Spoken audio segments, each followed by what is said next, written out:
I'm about to show you the origin of what is behind everything going on this planet and what it will take to fix things once and for all. This is Archangel Michael's ultimate solution.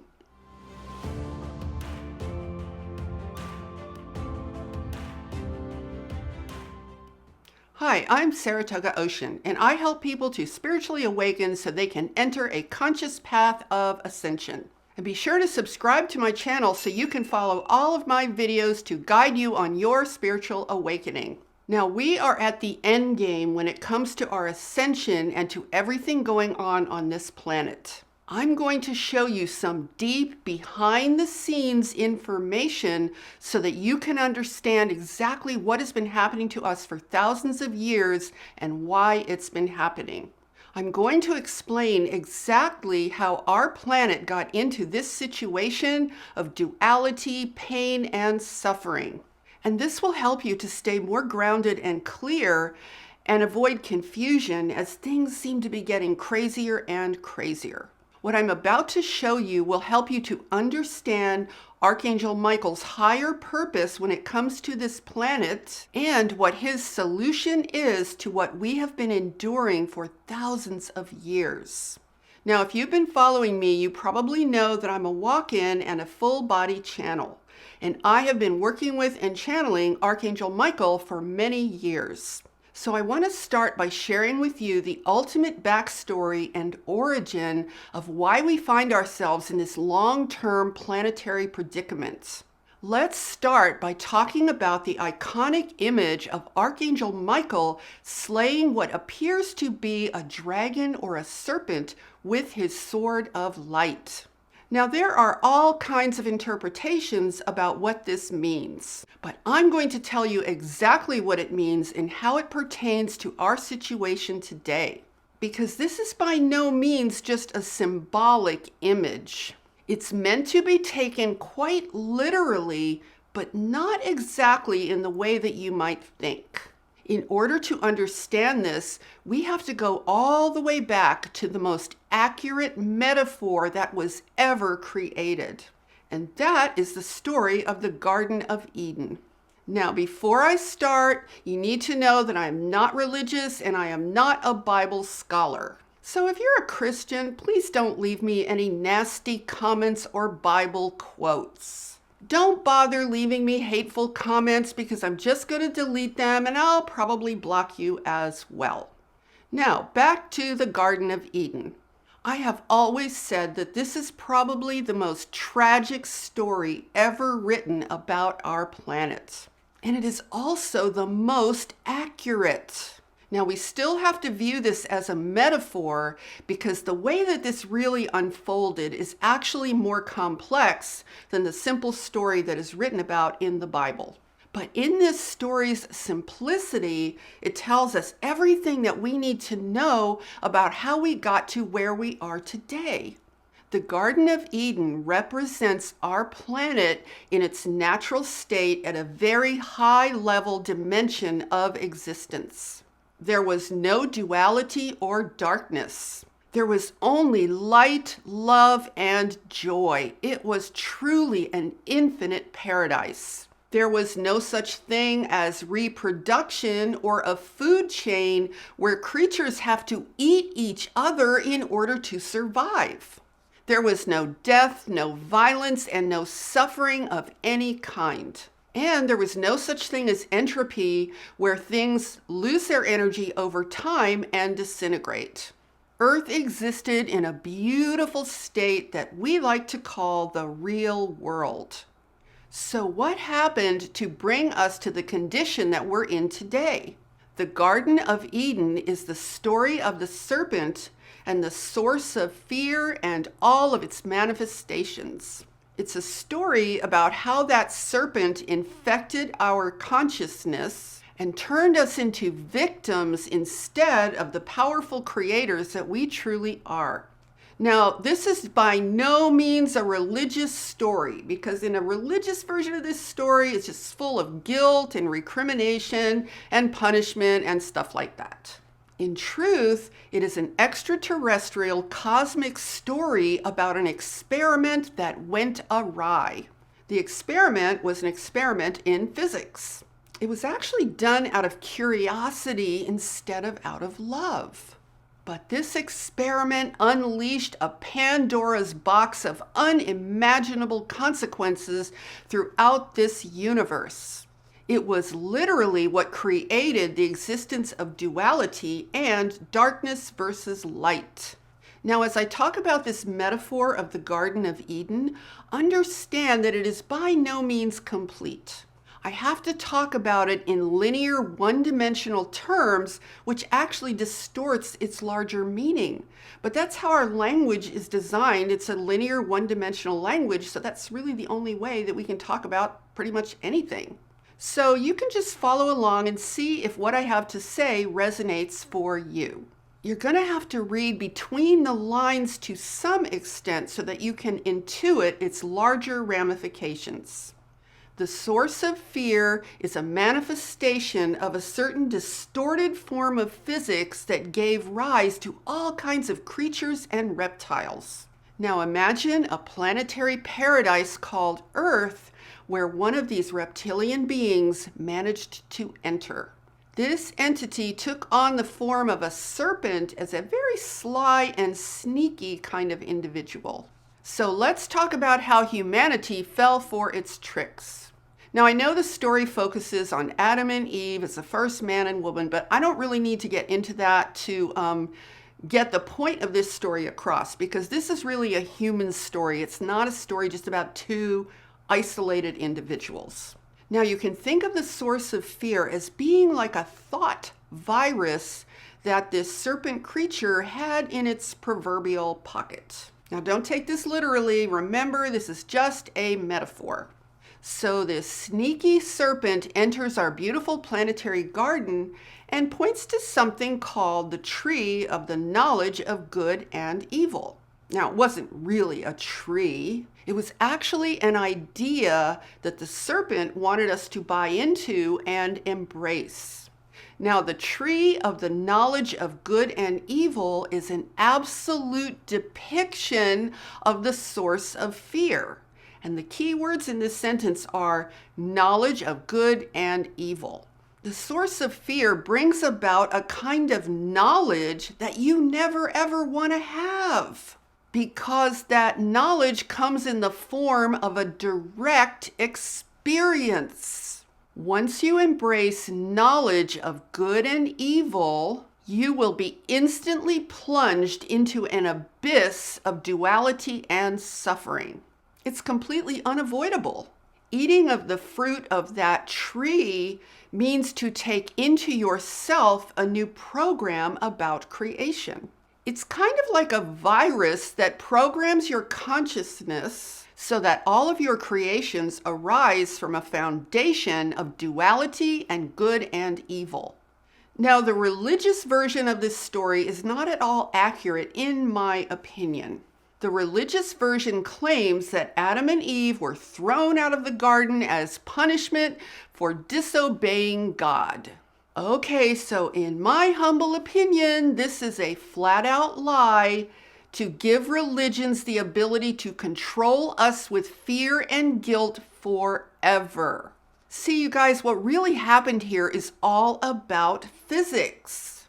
It's pure physics. When you agree to ingest or to take on a distorted principle into your divine mind, you will absolutely achieve the result of taking that in. You will absolutely begin to create from that place because you won't have a choice.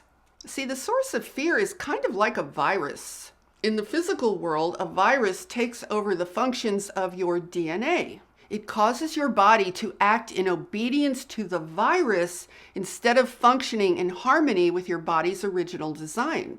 So when the source of fear takes over a planet and its creative forces, it causes everything on that planet to manifest in the interests of the virus instead of in harmony with the original infinite design of the planet itself. In the story of the Garden of Eden, Adam and Eve were banished from paradise. They were told that they would have to work and toil in order to survive. Reproduction would become a necessary part of their reality, and there would be suffering. All of this is true, and we are absolutely still there to this very day. We have two main jobs from the day we're born.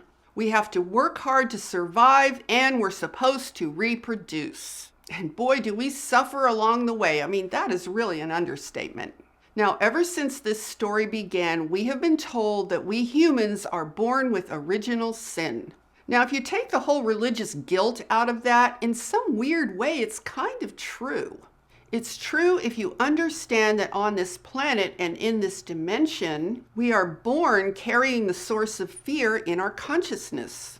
This virus, if you want to call it that, is integral to the manifestation of our planet in its current state and our dimension of reality. So basically, it starts like this. We humans live in an infinite planetary paradise of love and light. We are at one with the Creator. And then this sneaky serpent-like creature comes into the planet and says, "Hey, I have an idea for you guys. Check this out. Right now, you are at one with God.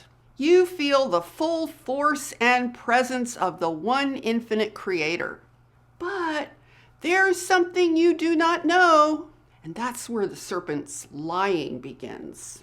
See, there's a way to be even more powerful than the Creator itself. All you have to do is take a bite out of this here cute little apple.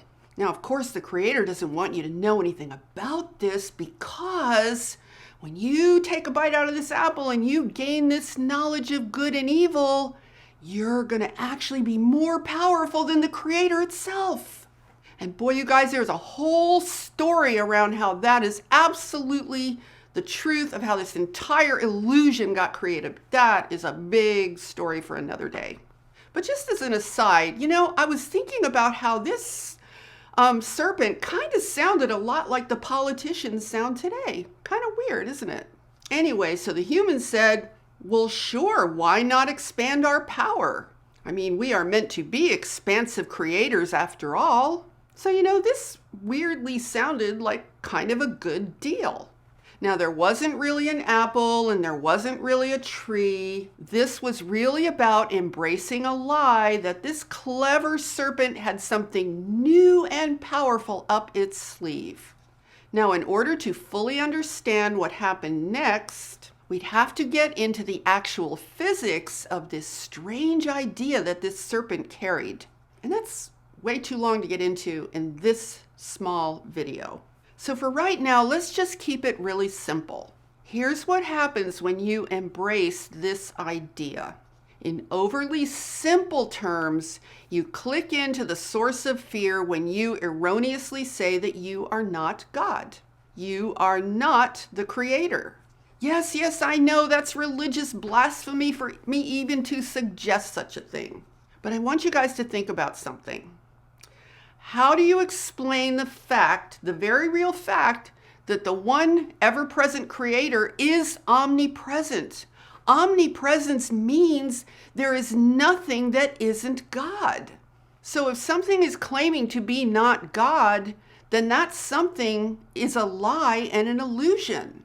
And this is the simplest way to describe how the separation from the one infinite Creator was actually established. It was not the scenario that you've probably heard about where, God decided to split off into all these different pieces. So you have God and you have not God. That's the simplicity of how that division gets created. So the not God part is the illusion and the lie. Now, the experience of that separation called not God is really very simple. The experience is called fear.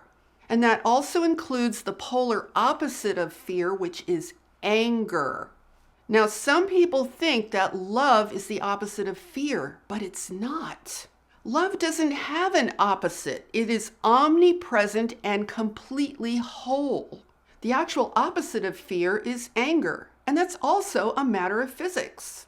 Fear is a distorted version of yin energy, and anger is a distorted version of yang energy.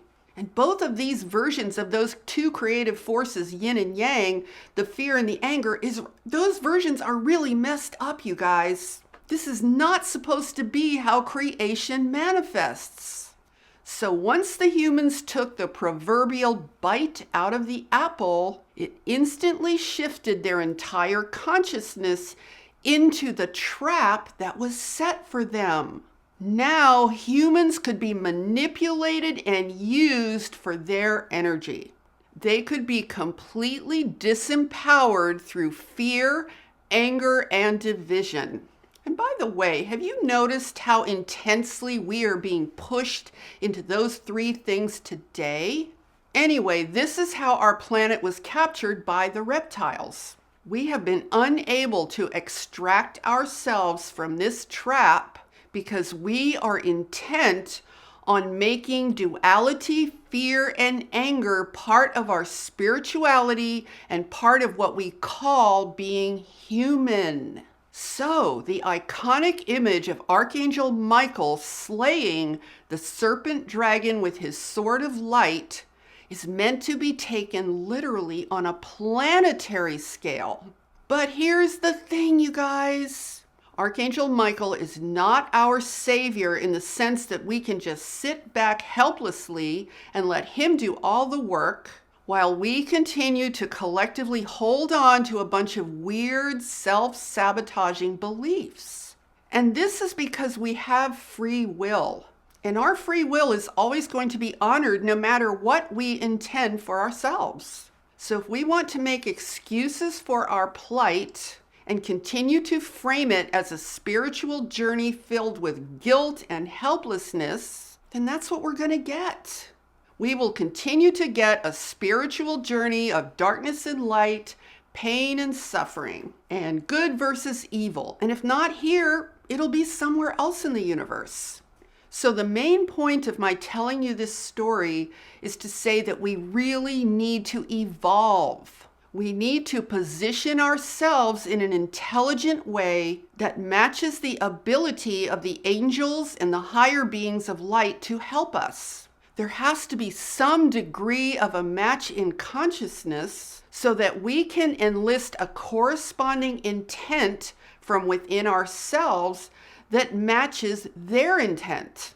You can see that there are powerful forces of ill intent in our world right now that are doing everything they can to keep us all suffocated in fear, anger, and division. Now, the virus and the masks and that whole scene is all about fear. It's not about healing, it's about fear. And the violence that we see going on around the world is about anger.